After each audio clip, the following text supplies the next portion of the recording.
The storm had rolled in without warning, thick clouds blotting out the pale harvest moon.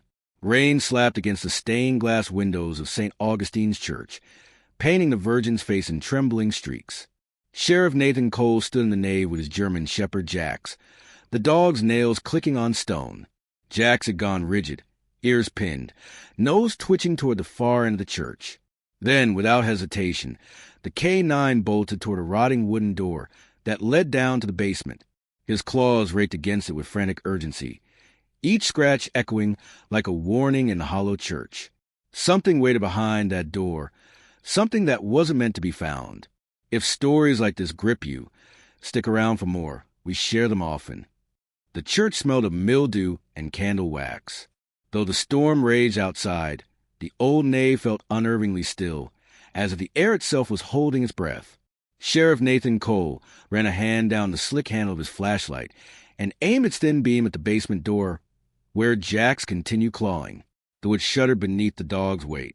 "Easy, boy," Nathan whispered, though his voice betrayed his unease. The church caretaker, an elderly man named Father Isaac, stood a few paces back, clutching his rosary so tightly his knuckles whitened. His thin lips trembled when he spoke. "That door hasn't been opened in years." Nathan squinted at him. "What's down there?" The priest hesitated. His eyes darted away. Storage, old hymnals, broken pews, nothing more. But Nathan had worked in law enforcement too long not to notice the subtle flicker of fear. Jax let out a low growl, teeth bared, his gaze locked on the iron hinges, as though he could see through to whatever was hidden below. The sheriff's mind flicked back to why he was here in the first place. A missing girl, Emily Harper, 15 years old, gone 2 nights ago after choir practice ended late. The town had been whispering all week.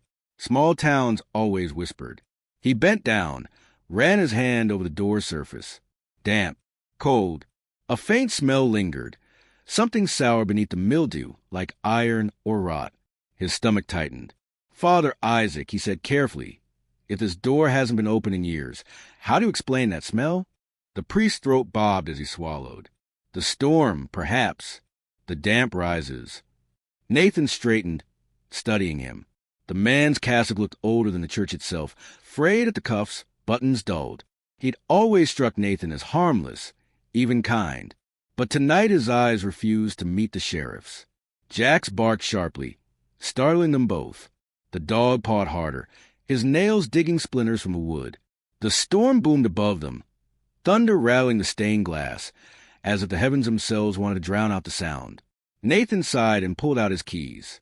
"All right, we're going down." The priest reached out suddenly, clutching Nathan's wrist. His grip was stronger than expected. "Please," Isaac whispered. "Don't." Nathan froze. "Why not?" Isaac's lips quivered.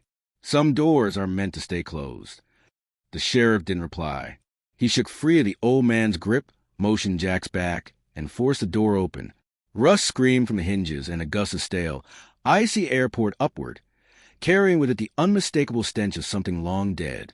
The flashlight beam pierced the dark stairwell, revealing stone steps slick with damp moss. Jax growled again, for bristling. Nathan felt the pull of something ancient, something foul. Still he descended, the dog at his side. The deeper they went, the colder it grew. Water dripped somewhere in the shadows, each drop echoing like a ticking clock. At the bottom lay a narrow hall, its walls lined with wooden crates and cracked hymnals. But Jax ignored them, nose pressed low, body tense. He led Nathan toward a bricked-up alcove at the far end. The sheriff stopped, shining his light. The bricks were old, stained darker than the rest, as though smoke or ash had seeped through. And there, near the floor, was a gap, just wide enough for a child's hand to slip through. Nathan's chest tightened. He crouched, flashlight trembling slightly in his grip, and peered into the gap. Something gleamed inside. Not metal, not wood. Teeth. Human teeth. Nathan staggered back, bile rising in his throat. Jax barked furiously, scratching at the bricks. Behind him, Father Isaac's voice echoed down the stairwell, thick with dread. "You weren't supposed to see that." Nathan whipped around, his pistol now drawn. "What the hell is this, Isaac?" The priest descended slowly, each step creaking under his weight. His face was pale, but his eyes no longer looked afraid. They looked resigned. There are things buried in this town, Isaac said softly, things no one wanted remembered. The thunder cracked again, shaking the very stones. Nathan aimed his gun square at the priest's chest. You're going to explain. Now. Isaac's lips curled into a weary, almost sorrowful smile. Sheriff, if you pull away that wall, you won't just find bones. You'll tear open a history this town has spent generations burying. And once you see it, you'll never close your eyes again without remembering. The words hung in the cold basement air. Jax whimpered low, pacing at the wall. Nathan's hands tightened on his weapon. Emily Harper's face flashed in his mind. The missing girl. The whispers in town. The strange unease that clung to St. Augustine's like ivy. Tell me what's behind there. Nathan demanded. Isaac exhaled a long, shuddering sigh. Not what, Sheriff? Who? And as lightning lit the stained glass above, Nathan realized he wasn't just chasing a trail of a missing girl. He was standing at the mouth of a secret older and darker than the town itself. The basement seemed to contract around them, the damp air closing in like a shroud. Sheriff Nathan Cole kept his gun leveled, the flashlight trembling just enough to betray the pulse hammering in his wrist. Jax's growls rolled low and steady, the dog pacing before the bricked alcove, claws clicking on the wet stone. Father Isaac didn't flinch at the weapon pointed at him. Instead, he lowered himself onto bottom step, the rosary beads clattering softly in his palm. He looked smaller in that moment, like a man stripped of pretense, burden heavy on his shoulders. You think I don't want to tell you? Isaac said, voice raw. God help me, Sheriff. I've kept it locked in my throat for 50 years. Nathan barked back, then spit it out. Isaac's eyes flicked to the wall, then to the sheriff. The bodies behind those bricks, they aren't strangers. They're townsfolk, people whose names are still sung in hymns, carved into plaques, written in your courthouse ledgers. The sheriff felt his stomach lurch. He steadied himself against the wall. What are you saying? Isaac's hand trembled as he lifted the rosary. I was a boy when it began. My father was caretaker here before me. He told me what was done, how certain men, the town elders, the deacons, the sheriff of that time, decided some sins were too ugly to face in daylight. So they buried them here under God's roof, where no one would ever look. Nathan's mind reeled. The Harper girl's disappearance, the unease clinging to this church, the old rumors of others who had gone missing over the decades. All at once, the puzzle pieces threatened to align. And you helped cover it? Nathan asked coldly. The priest's gaze dropped. I kept my silence. That was my sin. Jax's nails scraped the stone again, more frantic now, as if the dog couldn't stand waiting another second. Nathan moved toward the alcove, running his hand over the bricks. His fingers found mortar crumbling under the damp, too old to hold forever. Behind him, Isaac's voice dropped to a whisper. You need to understand something, Sheriff. The people behind that wall, they weren't innocent. Nathan froze. Slowly, he turned. What the hell does that mean? Isaac swallowed, beads twisting in his hands. Every body buried down here was judged guilty by men who believed they were protecting this town. Thieves, predators, traitors. They weren't handed to law or God. They were brought here and silenced. The sheriff stared at him, stunned. A secret graveyard under a church? That's not justice. That's murder. Isaac's lips quivered into a sad smile. Call it what you want, but it kept the town safe. Safer than you realize. A new sound slithered through the dark, the unmistakable creak of wood above them. Nathan snapped his head upward. Someone was inside the church, moving across the nave, heavy boots against ancient planks. The storm raged louder, thunder muffling the intruder's steps, but the sheriff knew he wasn't imagining it. Jax's ears shot up, his growl cutting sharp. Nathan hissed, You expecting company? Isaac's face tightened. He shook his head. The sheriff killed the flashlight beam, plunging the basement into blackness. The sound of boots reached the top of the stairwell now. Slow, careful. Whoever it was had heard them. Nathan raised his gun, heart pounding. He pressed his back against the wall. The figure appeared, a silhouette against a lightning glow. Broad shoulders, rain dripping off a wide-brimmed hat. A man Nathan knew well. Deputy Mark Reeves. Nathan nearly lowered his gun in relief, but something in Reeves's face stopped him cold. The deputy's jaw was set too tight. His eyes gleamed with something harsher than concern. He didn't look surprised to find him here. "Evening, Sheriff," Reeves said evenly. His voice was calm, too calm. "Father Isaac." Nathan squinted. "What are you doing here, Mark?" Reeves descended the steps, water dripping from his coat. His hand never left the butt of his holstered pistol. "I heard Jack barking. Thought you might need help." But Nathan saw the flicker of recognition in Reeves's eyes as they darted to the alcove wall. He knew. "How long have you known about this?" Nathan asked, voice hard. Reeves gave a humorless chuckle. "Long enough. My granddad was one of the men who laid those bricks." The truth struck Nathan like a blow. His own deputy, trusted partner, bloodline tied to the very secret now seeping from these walls. "You knew about the bodies while we've been busting our asses looking for Emily Harper?" Nathan's tone cracked like a whip. Reeves's jaw tightened. "Some things aren't meant to be dug up, Sheriff. You ought to turn around, walk out of here, and let it lie." Jack snarled, sensing the tension, muscles taut as wire. Nathan steadied his aim. "You hiding something about Emily?" For a heartbeat, Reeves's expression wavered. Then his eyes went flat, cold. She asked the wrong questions. Nathan's blood froze. "Where is she?" The deputy's silence was the only answer Nathan needed. Rage swelled in his chest. He stepped closer, gun raised higher. "If you touch that girl, I swear." Reeves's pistol cleared its holster with terrifying speed. Lightning flared. Thunder split the sky, and the basement exploded with the sound of two guns drawn on each other, a dog barking furiously between them, and an old priest whispering prayers under his breath. "Put it down, Mark." Nathan shouted. "Not unless you do first." Reeves's voice was steady, unnervingly so. "You don't understand. Emily's alive. For now. But if you break that wall open, if you let what's buried there breathe again, we'll lose more than her. We'll lose this whole damn town." Nathan's finger twitched against the trigger. "You're out of your mind." Reeves's eyes flicked to Isaac. Tell him what happens if the dead don't stay buried." Father Isaac's lips parted, but no words came.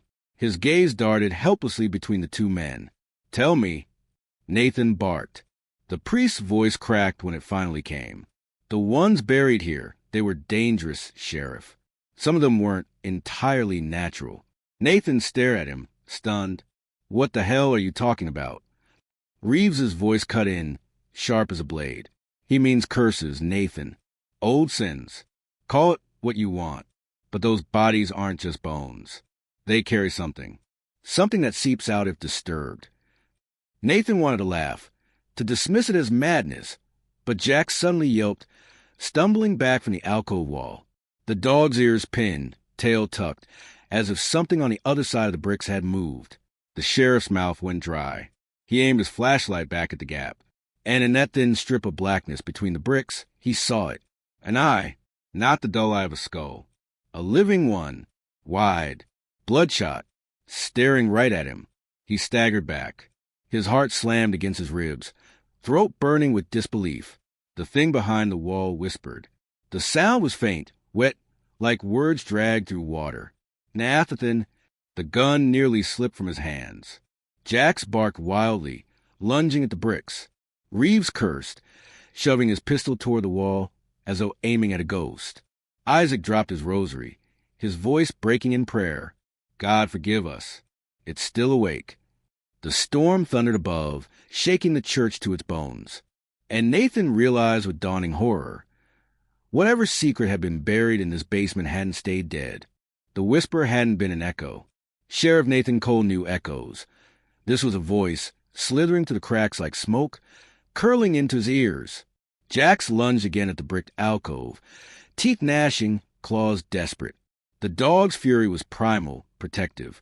Nathan forced himself to breathe, to steady his grip on the pistol even as sweat rolled cold down his back. Deputy Reeves's eyes darted from the sheriff to the wall. "It's awake," he muttered, his usual composure fraying. You should have left it buried. What the hell is it? Nathan snapped. Reeves's jaw flexed, but his answer never came, because the bricks began to crack. The mortar hissed, as though boiling from within. A thin line split downward, spilling dust into the wet air. Jax barked frantically, lunging, his nails carving white scars into the stone. Father Isaac stumbled forward, his rosary swinging wildly. We can't let out. Sheriff, listen to me. Seal this place and walk away. Nathan's pulse thundered. He wanted to believe the priest was raving, that the storm and fear were feeding his mind illusions. But the eye, he had seen it. That wasn't madness. Emily Harper, Nathan said, voice tight. Where is she? If you know, tell me now. Reeves swallowed hard, gun still raised but trembling now. She's alive. In the rectory cellar. We kept her there because she saw. She heard what the walls whisper when the storm comes. Same as you just did. You son of a bitch, Nathan growled, rage boiling. The deputy's expression cracked into something both desperate and defiant. I did what I had to. You think you'd understand, but you don't. My family's protected this town for 3 generations. My granddad laid those bricks because he knew, if this thing breathes free, it doesn't stop. Not with one person. Not with 10. It eats whole towns. Another fissure splintered across the wall. Something inside scraped against stone, a sound like bone dragged over slate. The voice whispered again, louder now. Neathathan, help me. It sounded almost human, almost pleading. Nathan's throat clenched. The urge to tear down those bricks, to rescue whatever suffered within, nearly overpowered him. But Jax's savage barking anchored him. The dog wasn't confused. He wasn't sympathetic. He wanted it destroyed. Father Isaac, Nathan barked. What is it? The old man sobbed, words tumbling out like confession. It was a man once, Jonah Avery, a preacher before my time. He claimed he could heal the sick, drive out demons. People flocked to him. But then his voice faltered. Then the healings turned to curses. Crops failed. Livestock died. Children sickened. They said he wasn't healing anymore. He was feeding. Feeding on faith, on fear. And when they tried to banish him, he wouldn't die. Bullets didn't kill him. Knives didn't kill him. So they locked him here, beneath holy ground. Nathan's stomach twisted. And he's still alive? Isaac's eyes glistened with torment. Alive in ways flesh should not be. The wall bulged outward, dust showering down. A smell hit them. Rod and iron, ancient grave split open. Nathan gagged against it. Reeves's voice cracked with panic. Sheriff, listen to me. We can't let it out. Emily will die if we do, yes, but so will everyone. Sometimes one life. Don't you dare, Nathan snapped, voice savage. Don't you dare justify what you did to that girl. Lightning split the sky above, and in that white glare, Nathan made his choice. He holstered his pistol, grabbed a crowbar leaning against a crate, and jammed it into the bricks. No. Reeves roared, lunging forward. Jax leapt, intercepting the deputy mid-stride. Man and dog crashed to the floor, gun clattering away, snarls and curses tangling into chaos. Nathan wrenched the crowbar, bricks tumbling free. Dust choked the air. The gap yawned wider, revealing not a man, not exactly. Something stretched and wrong. Skin parchment thin, veins black as tar, eyes burning red through the gloom. Its lips peeled back in something like a smile. Neathan, it crooned, voice oily, sliding under his skin. You open the door. The sheriff's knees wavered, his mind fogging, images flashing, his late wife's face, his failures, his sins. All whispered back at him in his own voice. He staggered. Don't listen, Father Isaac screamed, his frail body hurling forward. He raised a rosary high, chanting prayers that cracked with desperation. The creature shrieked, a sound that split the marrow. Reeves clamped his hands over his ears, writhing. Jax held firm, teeth locked in the deputy's arm, drawing blood. Nathan forced himself upright. He felt the pull of the thing, like gravity, like hunger, dragging his will toward it. He lifted his pistol with shaking hands, aimed at its heart. If it had won, the thing laughed. Bullets cannot kill what faith has bound. But Nathan wasn't aiming to kill. He fired at the ceiling. Stone shattered. Wooden beams groaned. Rain poured through the ruptured floorboards above. The storm itself came crashing into the basement. Water drenched the creature, soaking the dry rot of its skin. It shrieked, body convulsing. The rosary's silver cross in Isaac's hand glowed faint in the lightning's glare. "Now, Sheriff," Isaac screamed. "Seal it with the storm." Nathan dropped the gun, seized a fallen torch in the supply crates, struck it against the stone. Flame bloomed weak, but enough. He hurled it into the widening breach. The water hissed, the flame roared, and the alcove became an inferno of smoke and steam. The thing screamed, a sound not a man, not a beast, but something that carried every sin, every grief the town had ever buried. Jax released Reeves and dragged himself back beside Nathan, for Singe barking madly at the blaze. The wall collapsed inward, burying the shrieking figure beneath stone and fire. The church trembled above them, ancient timbers groaning, dust raining down like judgment. Then silence. When the storm cleared, dawn crept across Pine Hollow. The church smoldered, its nave blackened, glass shattered. Fire crews swarmed, but Nathan knew the blaze had done more than burn wood. It had sealed something older than memory. Emily Harper was found in the rectory cellar, weak but alive. She clung to Nathan when they carried her out, whispering through cracked lips. I heard it whispering, too. Father Isaac sat in the ash, eyes vacant, his rosary clutched so hard it cut his palms. He said nothing. Perhaps he had given all he could.